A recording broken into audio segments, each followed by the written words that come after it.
Por allá va. Esencia. Lo que hace una cosa, hacer lo que es. ¿Cuál es la esencia de la tortilla? La masa de maíz. Esa es su esencia, ¿no? De eso está hecha una tortilla. Obviamente una tortilla de maíz, no de harina, ¿no? La de harina pues es de masa de trigo. Esa es su esencia. ¿Ok? Veamos también sustancia. Va a ser lo mismo. Sustancia y esencia, ¿no? Veamos otro término. Otro concepto. Relativismo. ¿Se acuerdan? ¿Qué es el relativismo? Cada quien tiene ¿qué? Su verdad. ¿Ok? No estamos hablando de cosas. Cada quien tiene su verdad. El café es más rico con crema, ¿sí o no? Ahí están diciendo que no. ¿Por qué no? Porque les gusta el café negro, ¿cierto? Y ese ejemplo es relativismo. No. Esos son opiniones. El café a ti te gusta sin nada. A mí me gusta con su cremita y que estén más tirándole al cafecito que negro. Si yo todos los días tomo café, una tazonona de café, porque si no, no puedo decir misa. Si 2 horas antes de decir misa yo ya me echo una taza de café, pero si no ando todo tembloroso, como crudo, borracho. Tengo que tomar café. Y no me gusta el café que esté frío. El café que esté caliente y que se vaya. Pero hay quienes les gusta frío, si uno está con hielo. ¿Sí? Y eso no es relativismo, eso es opiniones. ¿Sí? Y las opiniones son cosas diferentes. El relativismo va a la cuestión de la verdad. Tú tienes tu verdad y yo tengo la mía. Pero eso en la iglesia no puede ser, porque no hay diferentes verdades. O incluso en la ciencia, jamás 2 más 2 van a ser 5, ¿o sí? No, 2 más 2 son 4. ¿Sí? ¿Sí? ¿Sí o no? Sí, 2 más 2 siempre va a ser 4. 2 más 2 no van a ser 5. No, no puede ser de otra manera, es una verdad. ¿Ok? Y eso no se discute, no se puede discutir. Entonces, ahorita vamos a ver otro concepto nada más, porque después vamos a estar hablando de eso, y para que no se me hagan bola y para darnos a entender. Encíclica, ¿qué es una encíclica? Encíclica es como una carta que el Papa escribe a toda la cristiandad, de forma sencilla, ¿ok? Dice, carta solemne que dirige el sumo pontífice a todos los obispos y fieles del orbe católico. No tiene carácter infalible, que quiere decir, ¿sí? Pero sí aporta magisterio ordinario, o sea, no está dando un dogma. Puede ser que es parte de su magisterio, pero no es infalible. ¿No? ¿Qué quiere decir? Que no tiene error. Puede haber que haya un error que después se corrija, no pasa nada. ¿Sí? Infalibilidad. ¿Qué es infalibilidad? Que el Papa, y eso es lo que muchos ahorita están confundidos. Ahorita la gente es que al Papa no lo pueden tocar porque es el Papa. No, el Papa es infalible, pero en poquitísimos casos. ¿Cuándo el Papa es infalible? Cuando va a hablar a toda la iglesia y va a proponer un dogma. En ese momento el Papa es infalible. No se puede equivocar porque tiene una asistencia del Espíritu Santo para que no se equivoque. Esto es dogma de fe. Pero eso pasa, tenemos años de que el Papa no ha hablado ex cátedra, se le dice. No ha dado un dogma. De tal manera que el Papa puede hablar del servicio del tiempo, va a decir hoy va a llover, y no llovió. Y ya el Papa dejó comprometida su infalibilidad. No estamos hablando de toda la iglesia en cuestión dogmática. ¿Sí me doy a entender? Entonces el Papa se puede equivocar. ¿Cuántas veces no se equivocaron los papas?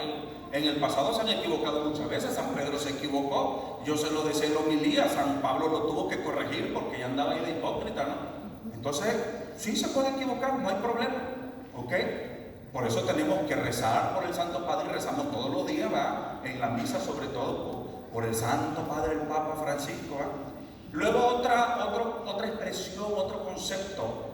Motu proprio, no propio, propio. ¿Qué es esto? Porque ahorita el Papa ha emitido un montón de motus proprios. Dice, es un acto legislativo, o sea, de ley, tiene forma de decreto promulgado por el Papa por su propia voluntad. Él no necesita pedirle consejo a nadie. Dice el Papa, por mis pistolas, ahí le va esto, ¿no? ¿Sí? Tiene forma de decreto promulgado por el Papa por su propia voluntad, determinación o iniciativa. Es algo personal sin el consejo de sus asesores sino por motivos que Él mismo ha retenido suficiente. Él ve que hay una necesidad en la iglesia y Él emite un motu propio. ¿Sí? Es una cuestión legislativa. El último, ¿alguien de ustedes sabe cuál fue el último? ¿Sobre qué fue? A ver si están incluidos. No. Sobre una cosa muy importantísima en la iglesia, que ha causado mucha polémica. No, específicamente, fue un motu propio. A ver, ¿sobre qué fue? Sobre la misa tridentina, la misa en latín. ¿Sí? Él redujo, limitó la celebración de la misa en latín. Dijo, esto está dividiendo la iglesia. ¿Sí? Entonces, él limitó e hizo que los obispos en sus diócesis les dio la facultad para que los obispos dijeran si se celebra o no la misa tridentina. Y entonces eso ha traído mucha división más de la que ya había. ¿Por qué? Porque muchos obispos dicen, pero eso, las misas en latín estaban llenas. Chistosamente, las misas de latín estaban llenas de jóvenes que deseaban el silencio, la belleza, los cantos solemnes, el incienso, los ornamentos. A los jóvenes les atraía las misas, estaban llenas las iglesias donde había misa en latín. Vayan a San Juan Bautista y van a ver, allá en Costa Mesa, o a St. Mary by the Sea, allá por Huntington Beach, y se van a dar cuenta. Entonces hay muchos obispos que están así, hay una división bonita. Entonces eso es un motu propio, ¿ok? Bueno, son los dos conceptos hoy nada más para que los tengamos en cuenta, porque más adelante los vamos a ver. Entonces, la vez pasada estuvimos hablando de la Eucaristía en el Antiguo Testamento, cómo hay imágenes en el árbol de la vida, el maná en el desierto, el cordero pascual, los panes de la propiciación. Todo eso van siendo figuras e imágenes de la Eucaristía. ¿Sí se acuerdan de eso? Y luego hablábamos de cuando nuestro Señor Jesucristo da el discurso sobre el pan de vida y dice que se lo tienen que comer y que tienen que beber su sangre. ¿Se acuerdan de todo eso? Y que todos los 20,000 personas que están se van, lo abandonan. ¿Y con quién se queda el Señor? Otra vez con los 12. Y los 12 se van con Él, siguen creyendo. Y después nos vamos hasta qué punto nos fuimos del Evangelio. Después de eso, ¿a la dónde? A la última cena, donde nuestro Señor Jesucristo instituye la Eucaristía, y es donde los apóstoles dicen, ok, así es como nos los tenemos que comer. Y hablamos, por ejemplo, en la Eucaristía, de que la Eucaristía es ¿qué? ¿Es un banquete solamente? ¿Qué es la Eucaristía? El sacrificio de nuestro Señor Jesucristo. El Señor en la última cena dice, esto es, ¿sí? Esto es mi cuerpo. Y ya está diciendo que eso es su cuerpo. Y este cuerpo será entregado. ¿Ok? Está hablando en presente y en futuro. Esto ya es mi cuerpo. Y que es mi cuerpo será entregado. Esta es mi sangre, será derramada. Entonces estamos hablando de un sacrificio. ¿Ok? Entonces después nos fuimos, ¿con quién nos fuimos? ¿Con qué apóstol? El apóstol San Pablo, cuando manda la carta a los Corintios. ¿Y qué estaba pasando en los Corintios? ¿Qué pasó con los Corintios? Ven, porque hay que apuntar también tantito, hombre. ¿Qué había pasado en los Corintios? Había un problema. ¿Qué pasó con esa comunidad? Estaban divididos. ¿Por qué?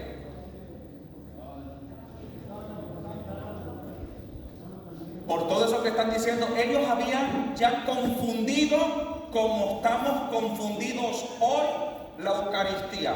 Ellos reducían la Eucaristía ¿a qué?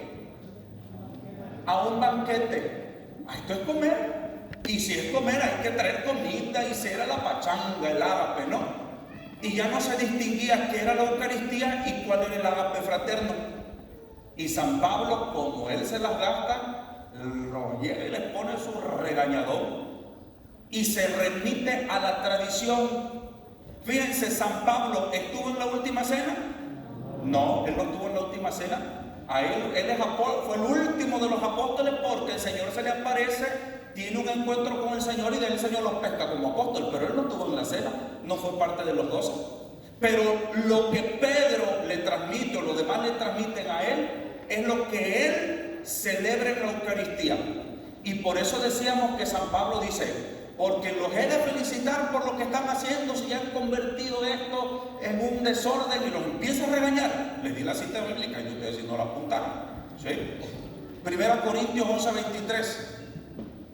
Y entonces está enojadísimo el apóstol San Pablo y se remite a la tradición. Porque yo les estoy transmitiendo lo que a mi vez se me fue transmitido. Que el Señor, la noche en que iba a ser entregado, tomó pan y dando gracias lo partió y entonces vuelve a hablar del sacrificio y vuelve a tranquilizar y a poner en orden a la comunidad, ¿sí? Luego, la iglesia va avanzando, y entonces esta iglesia, Cristo le da la asistencia del Espíritu Santo y le asegura que Él estará con su iglesia todos los días hasta el fin del mundo. Y le da autoridad a Pedro para que Pedro tome decisiones fundamentales, decisiones que se respetan en el cielo, de tal manera que Pedro tiene el poder de las llaves. Pedro puede tomar decisiones que se respetan en el cielo. Y entonces le dice a nuestro Señor Jesucristo: Pedro, ¿me ama? Sí, Señor, te amo. Pedro, ¿me quiere? Sí, Señor. Pedro, me ama. Apacienta mis ovejas, cuida mi rebaño. Y dice: a ti, Pedro, a ti te daré las llaves del reino de los cielos. Lo que tú ates en la tierra será desatado en el cielo. Lo que tú desates en la tierra será desatado en el cielo. Atar y desatar. De tal manera que Pedro tiene potestad y tiene poder para tomar decisiones fundamentales. Lo que no puede hacer Pedro, y cuando hablo Pedro es todos sus sucesores, es cambiar lo que Cristo ha instituido. ¿Ok? Lo que Cristo ha instituido, la iglesia no lo puede cambiar. Ahorita en la iglesia está muy fuerte esto de que los alemanes y otros herejes, obispos herejes, quieren que haya sacerdotisas. ¿Sí? No, es que aquí estamos llenos de mujeres que sirven en la iglesia.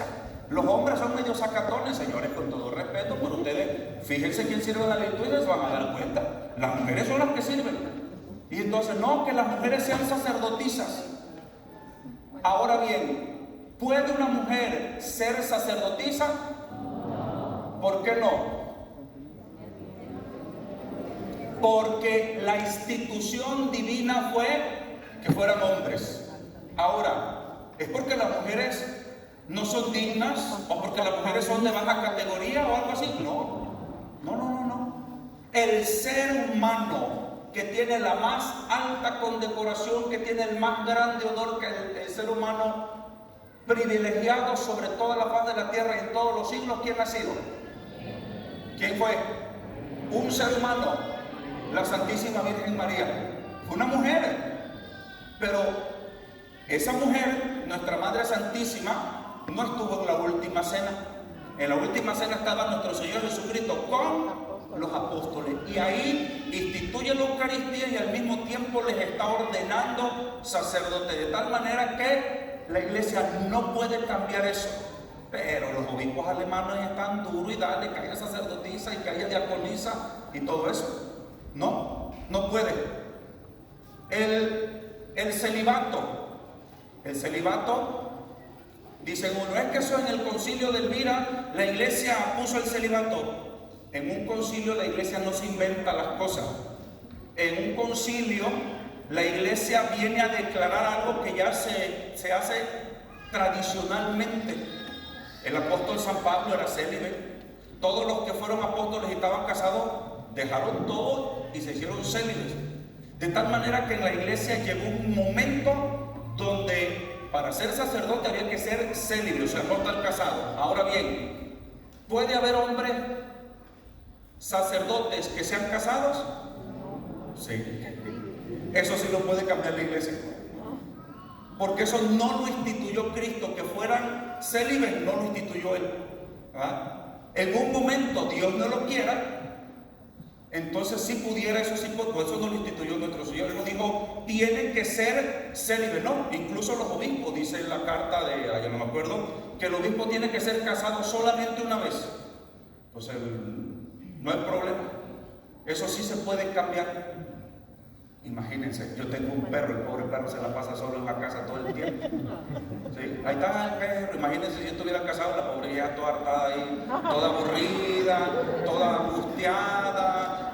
Pero porque esas mujeres, ustedes se imaginan en nuestra cultura, un sacerdote casado donde están todas las señoras siempre haciendo preguntas, padre, ¿y esto qué? Y la vieja ahí, ¿y esa vieja por qué te está hablando? ¿Por qué estaba tan cerquita de ti? ¿Por qué se va a confesar tan cerquita de ti? ¿Sí me entienden? Entonces, no es algo práctico, la iglesia no está mensa. Por algo, el sacerdocio, la iglesia lo puso para hombres célibes. Mira, nos apartamos, nos evitamos tantos problemas. Con esto le digo todo. Cuando yo empecé mi ministerio sacerdotal, un día cometí la salvajada de desayunar un día, de actividades todo el día. Anduve desayunando hasta las 9 de la noche, un sábado, a las 9 de la noche. No tenía uno tiempo ni para comer. ¿Sí? Yo le digo que a veces ando uno reventando de todas las necesidades fisiológicas. Y la persona, padre, una pregunta, padre, esto. Yo así, ay Dios mío, sí, pero rápido, por favor. Ya no con unas grandes ganas de irse al baño, ¿va? ¿Sí? De veras, o con cansancio, con hambre, con sueño, lo que sea. Ahora imagínense casado. Entonces, eso la iglesia en un momento lo pudiera cambiar, pero esto que hemos dicho no.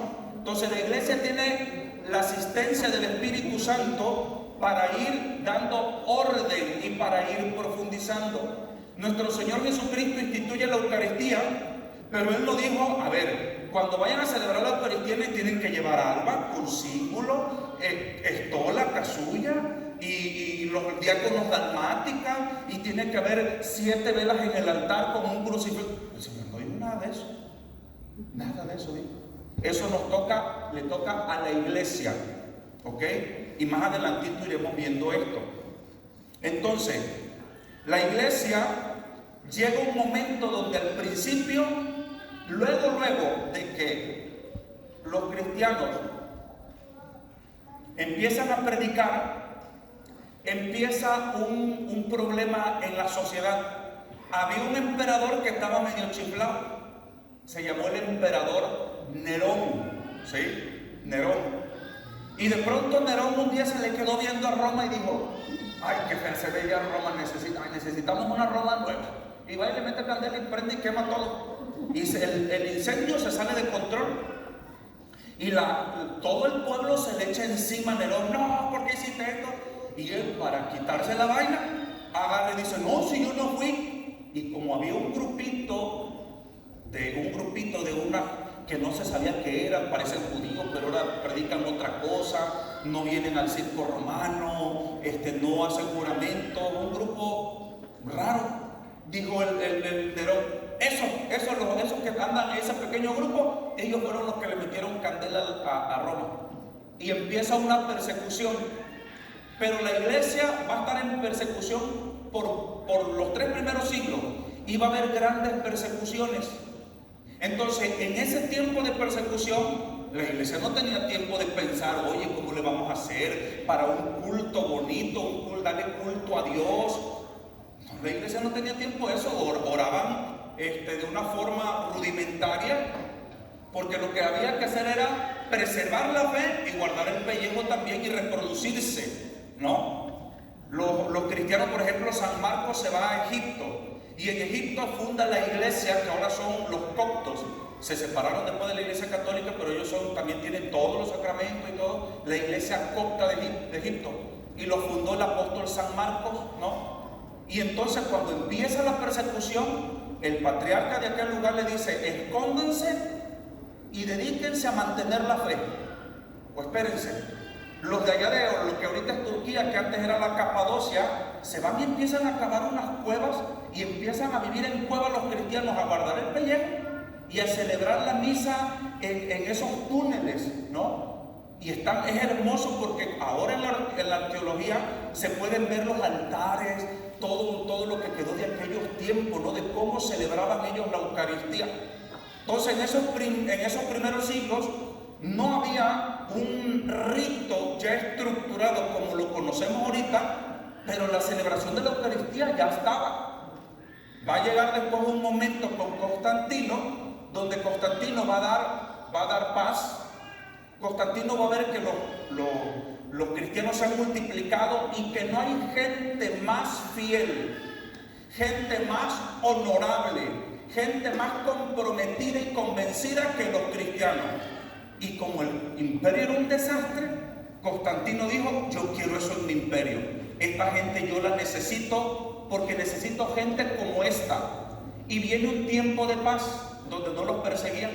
Luego va a venir un tiempo de, primero es libertad de culto, y luego en muchos tiempos después, la Iglesia Católica va a ser la religión oficial del imperio. Pero ojo, porque muchos de ustedes les han ido a decir los evangélicos que la Iglesia Católica no empezó con nuestro Señor Jesucristo, sino que empezó ¿con quién?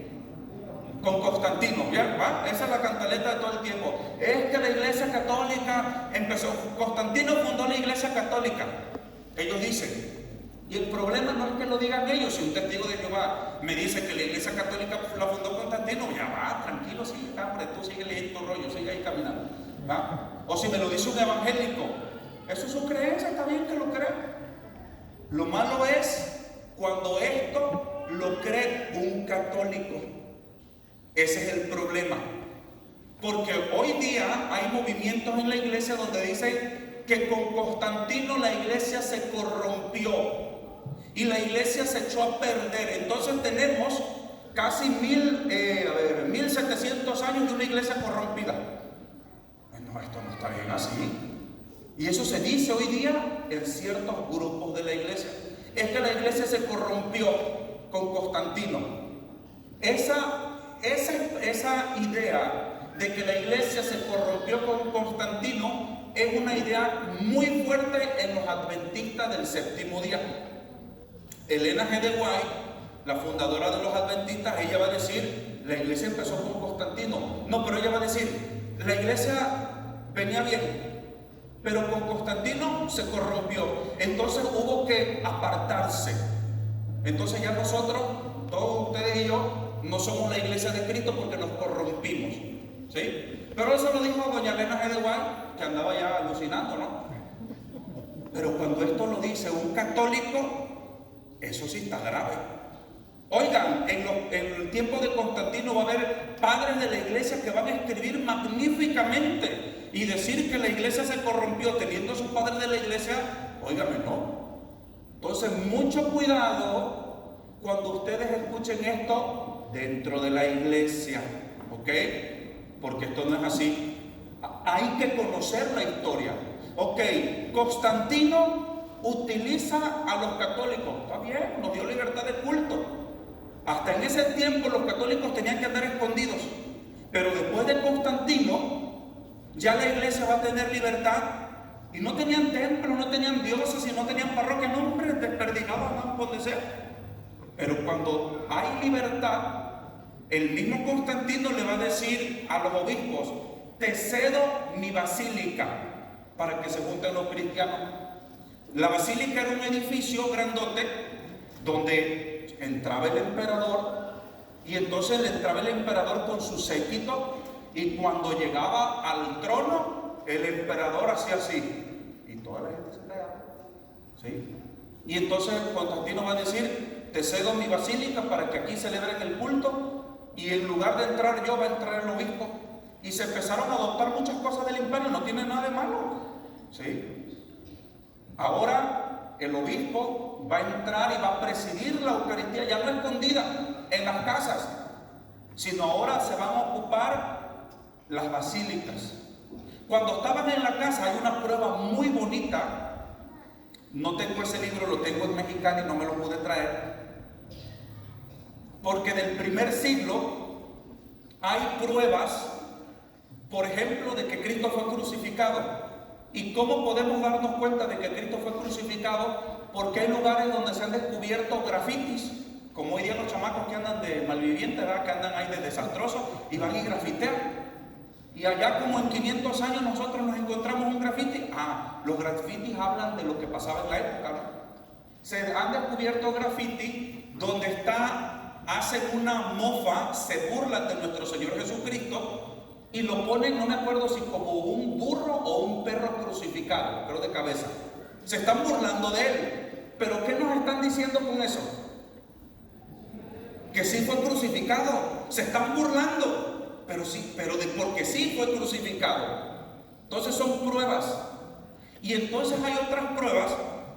Cuando los cristianos celebraban la misa escondida, pues eran un grupito como misterioso y la gente chismosa ahí del vecindario decía, ¿y esos a dónde van? ¿Sabe? Se juntan todos, mira, vienen de varios lados, se juntan y llevan harina y se meten a la casa y quién sabe qué hacen allá adentro. Entonces iban las doñitas medias mitoteras, ¿verdad? Y dicen, oye, ¿qué pasa? Y escuchaban allá como querer escuchar de qué estaban hablando y decían, no, es que el Hijo de Dios, nosotros comemos al Hijo de Dios. Y entonces, ya ven que dice el dicho que el sordo no oye pero compone. ¿Se están comiendo al Hijo de quién? Si no, de veras, es que esto está escrito, hay escrito de esto. ¿Cómo que se están comiendo? Se comen a alguien. Y de pronto veían que llevaban harina y decían, a ver, ¿qué más están diciendo? No, porque dicen que de pronto que están escuchando allá y que se dan un abrazo y que se dan besos. Y entonces de todo lo que querían investigar, qué era lo que hacían ese grupito, hay un escrito que dice que esa comunidad, fíjense lo que dicen, pero bien hermoso porque nos ayuda a entender, nosotros que ya sabemos, que no estamos en el chisme y en el mitote, pero que sabemos el contexto, lo que ellos hacían, entonces decían lo siguiente, está en los escritos. Ese grupo agarran a un niño, le echan harina y luego se meten entre todos, se lo comen y luego de que se lo comen, apagan las luces y se empiezan a dar de besos y empieza una orgía. ¿Ok? ¿Sí? Harina, un niño, se comen al niño. O sea, ¿qué está pasando? ¿Qué hay ahí? Les explico el contexto. La comunidad cristiana llevaban harina, ¿para qué? Para hacer el pan de la Eucaristía. Y como comunidad, las mujeres hacían el pan. ¿Ok? Entonces, este pan era el que cuando se celebraba la Eucaristía, se partían y se lo comían. Se comían al Hijo de Dios. Y ellos dicen que se comían a un niño, ¿no? Le agarraban a un niño, le echaban harina, luego se lo comían. Y luego dicen, y luego empezaba una orgía, se empezaban a besar y abrazar. ¿Qué era la besadera y eso? La paz. Ahorita lo vamos a ver y darle, mira qué chivo, esto está desde aquellos tiempos, ¿no? Entonces, como escuchaban los mitoteros, ¿qué es lo que está pasando? No, porque dicen que se abrazan y que se dan besos. Orgía. ¿Seguro es una orgía?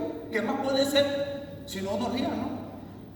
Porque como lo hacían a escondida, seguro que era una orgía.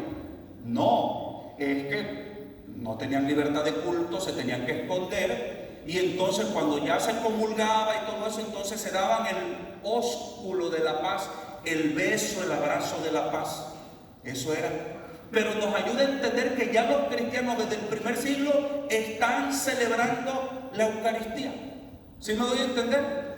Esto es bien hermoso porque son datos desde la perspectiva del mitote y del chisme, ¿ah? Pero que nos ayuda a darnos cuenta lo que la primitiva comunidad cristiana hacía, ¿no? Entonces, después de esto, en el año 70 va a haber una problemática muy específica.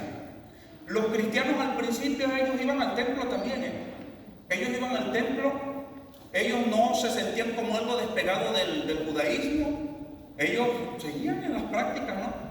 Ya no guardaban la ley, como hoy San Pablo está diciendo, pero ellos seguían yendo al templo y todo eso. Pero en el año 70, los romanos van a venir y van a destruir el templo.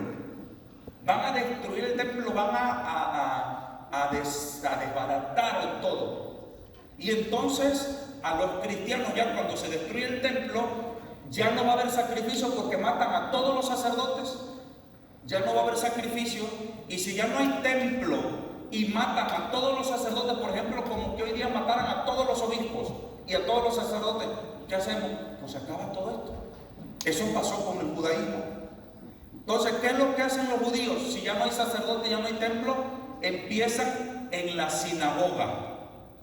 Pero como ya ellos empiezan a dar cuenta que los cristianos no eran ya de ellos, les dan una patada por el trasero y se vayan si ustedes ya no son de nosotros. Y es donde los cristianos se apartan para hacer ya algo totalmente diferente. ¿Sí me doy a entender? Entonces, este es el contexto. Luego, vamos a irnos hasta el siglo III y vamos a ver a San Justino Mártir, ¿ok? Es bien importante, este libro yo se lo recomiendo también, no todos son novenitas, no digo que las novenas sean malas, pero pues todos no son novelas. Este libro es muy bueno, aquí vienen los padres de la iglesia, los sucesores de los apóstoles. Entonces, San Justino Mártir va a ser un convertido del paganismo, un griego. Él se va a convertir del paganismo y como son hombres muy importantes, muy letrados, San Justino va a ser un apologeta. ¿Qué hace un apologeta? ¿Cuál es la labor de un apologeta? Defiende la fe. Sí. ¿Ustedes conocen al padre Luis Toro, sí o no? Sí. Él es un apologeta. Padre Amatuli, un apologeta.